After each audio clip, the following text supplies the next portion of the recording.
ఈ నవీన్ కుమార్ యాదవ్ గారికి కాన్స్టిట్యున్సీలో ఉన్నటువంటి హ్యాండిక్యాప్డ్ పర్సన్స్ అందరితోటి మేమందరం కూడా మొత్తం 7,500 మంది ఉన్నారు.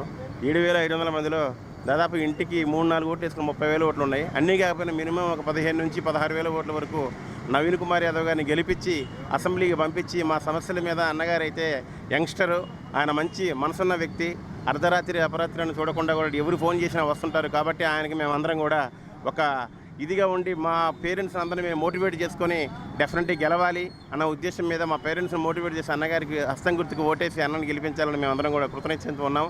ఎల్లుండి నుంచి మేము స్టార్ట్ చేస్తున్నాం ప్రోగ్రామ్ అంతా కూడా.